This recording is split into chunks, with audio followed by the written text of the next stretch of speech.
On March 15, 44 BC, known as the Ides of March, Julius Caesar was assassinated at a Senate meeting in Rome. This bold act by a group of conspirators changed the course of Roman history. Let's dive into what happened that day. Caesar fought for the Roman Republic for 8 years in the Gallic Wars and took full control of Gaul, which is now mostly France. Later, the Roman Senate told him to send his army home and return as a regular citizen. But Caesar said no. Instead, he crossed the Rubicon River with his army in 49 BC, which started a big war in Rome called Caesar's Civil War. After he won and beat all his enemies, Caesar was made dictator forever in early 44 BC. A Roman writer named Titus Livius talked about 3 events that happened between 45 and 44 BC. He said these events were the final reasons why some Romans decided to kill Caesar. The first important event happened in March 45 BC, or maybe early 44 BC. A Roman writer named Cassius Dio said that the Senate had planned to give Caesar many honors. To do this, a group of senators walked together to the temple of Venus Genetrix to give him the honors in person. When they got there, Caesar was supposed to stand up to greet them. It was the polite thing to do, but he stayed sitting. He also made a joke, saying that he already had too many honors and didn't need more. Another writer, Suetonius, said Caesar didn't stand up either because someone stopped him or he just didn't want to. No matter the reason, by staying seated and not showing respect to the senators, Caesar made it seem like he didn't care about them or the Senate anymore. The second important event happened in 44 BC. One day in January, 2 Roman officials named Marullus and Flavus saw a crown, called a diadem, placed on the head of Caesar's statue in the Roman Forum. The crown was a symbol of kings and the god Jupiter. The 2 officials told someone to take the crown off because it made Caesar look like a king, and Rome did not like kings. No one knew who put the crown there, but Caesar thought the 2 officials had done it themselves, just so they could look good by removing it. Things got worse on January 26th. Caesar was riding a horse into Rome, and some people in the crowd called him king. Caesar answered, "I'm not Rex, I'm Caesar." The word Rex means both king and is also a family name, so it was a kind of wordplay. The officials, Marullus and Flavus, didn't find it funny. They arrested the person who first shouted king. Later, in a Senate meeting, Caesar accused the 2 men of trying to turn people against him. Then, he removed them from their jobs and kicked them out of the Senate. The common people liked these officials because they spoke for regular citizens. So, when Caesar punished them, many people started to turn against him. The third important event happened during a festival called Lupercalia on February 15, 44 BC. Mark Antony, who was Caesar's partner in power, called a co-consul, stood on a platform and put a crown, diadem, on Caesar's head. He said, "The people give this to you through me." Some people in the crowd clapped, but most stayed quiet. Caesar took the crown off. Antony put it on him again, but the crowd stayed silent again. So Caesar finally put the crown aside and said he would offer it as a gift to the god Jupiter. Caesar said, "Only Jupiter is king of the Romans," and this time the crowd cheered loudly. Even though Caesar didn't keep the crown, many people believed he was testing the crowd to see if they wanted him to be king. This made a lot of people angry and made them dislike him even more.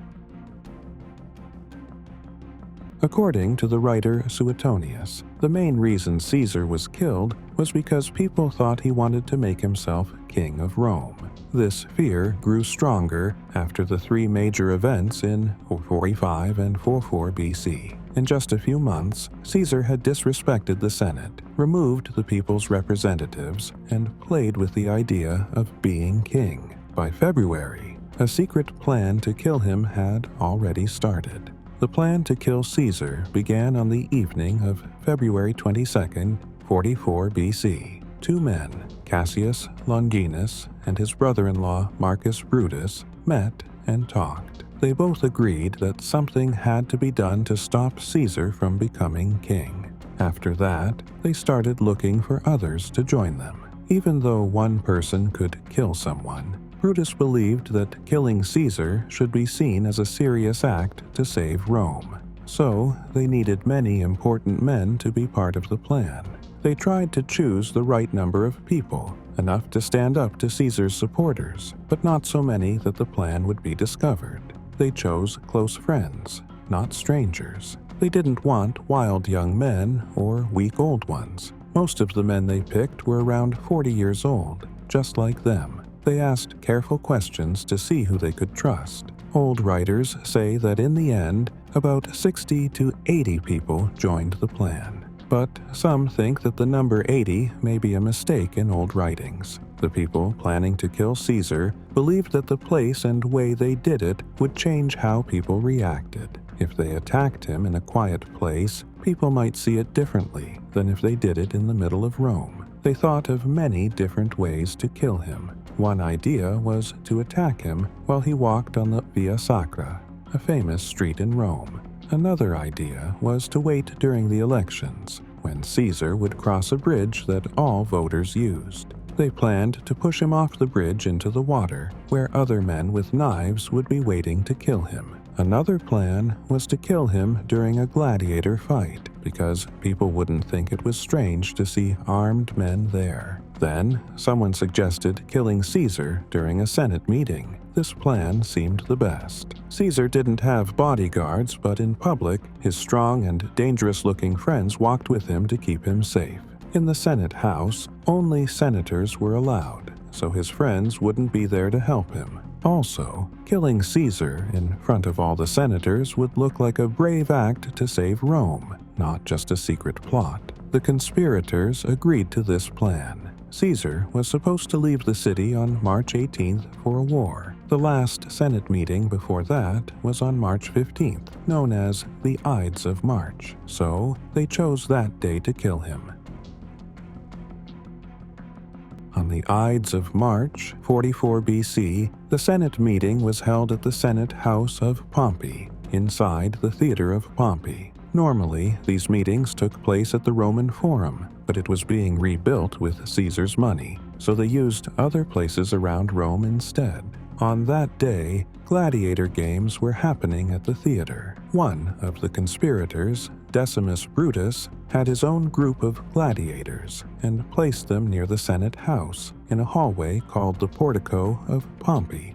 These gladiators could help in case something went wrong. If Caesar's friends tried to protect him, the gladiators could stop them. If someone tried to attack the killers after Caesar was dead, the gladiators could protect the conspirators. Also, because the only way into the Senate House was through this hallway, the gladiators could block the entrance if needed. The senators gathered and waited, but Caesar didn't show up at first. That morning, his wife Calpurnia had a terrible dream. In one version, she dreamed she was holding Caesar's dead body. In another, their house was falling down and Caesar was killed. In another version, Caesar's body was bleeding. Calpurnia had already heard warnings from a man named Spurina, who had said Caesar was in danger. So, she got scared and begged him not to go to the meeting. This happened around 5 a.m. Even though Caesar didn't believe in dreams or omens, he agreed to stay home because both Spurina and Calpurnia were involved in politics.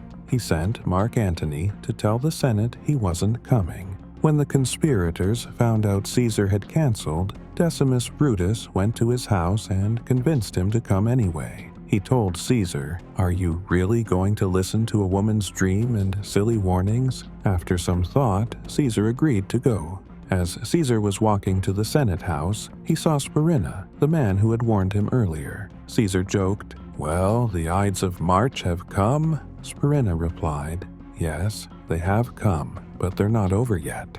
Mark Antony was about to go in with Caesar, but one of the conspirators, either Trebonius or Decimus Brutus, stopped him outside and kept him there. He stayed outside during the whole assassination. Once Caesar was killed, Antony ran away. Inside the Senate House, Caesar sat down. Then Lucius Tillius Cimber came up to him with a request. He asked Caesar to bring back his brother who had been sent away. The other conspirators also came close, pretending to support the request. Both Plutarch and Suetonius, ancient historians, wrote that Caesar tried to push Cimber away, but Cimber grabbed Caesar's shoulders and pulled down his toga, the cloth he was wearing. Caesar shouted, "Hey, this is violence!" At the same time, Casca took out his dagger and tried to stab Caesar in the neck, but just barely cut him. Caesar quickly turned around and grabbed Casca's arm. According to Plutarch,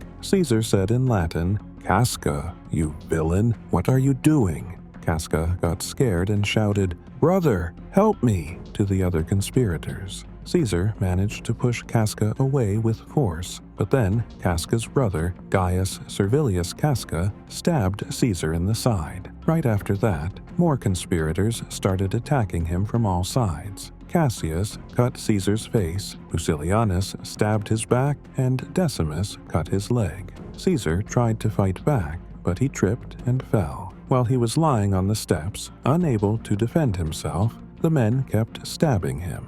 In total, Caesar was stabbed 23 times. According to the historian Suetonius, a doctor later examined Caesar's body. He said that only one of the wounds, the second one, near his ribs, was deadly. The doctor said Caesar died mainly because he lost too much blood. This was the first known post-mortem body examination after death in history. There is disagreement about what Caesar's last words were. Some historians, like Cassius Dio and Suetonius, said he didn't say anything at all, but others wrote that Caesar looked at Brutus and said in Greek, "Kai su, teknon," which means, "You too, child." Plutarch also said that Caesar said nothing, and that he pulled his toga over his head when he saw Brutus among the attackers. After the killing, Brutus tried to speak to the other senators who didn't take part in the plan, but they were so shocked that they ran away. Then Brutus and the other conspirators walked through the city shouting,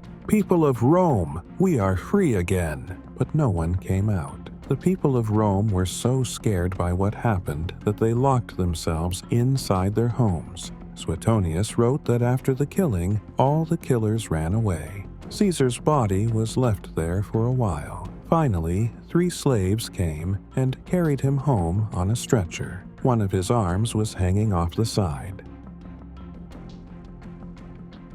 A wax statue of Caesar, showing his 23 stab wounds, was placed in the Forum. A crowd, angry at the killers, burned the Senate house. 2 days later, Mark Antony met the Senate and made a deal. The assassins would not be punished, but Caesar's laws would stay. This weakened the conspirators' goals and helped keep the government stable. Caesar's death ended the Roman Republic. The common people who loved Caesar were angry at the killers. Antony used this anger to gain power. Caesar had named his grandnephew Octavian as his heir. Octavian, only 18, quickly gained support as Caesar's heir and political leader. Brutus and Cassius gathered a large army in Greece. Antony, Octavian, and Lepidus formed the Second Triumvirate in 43 BC to fight them.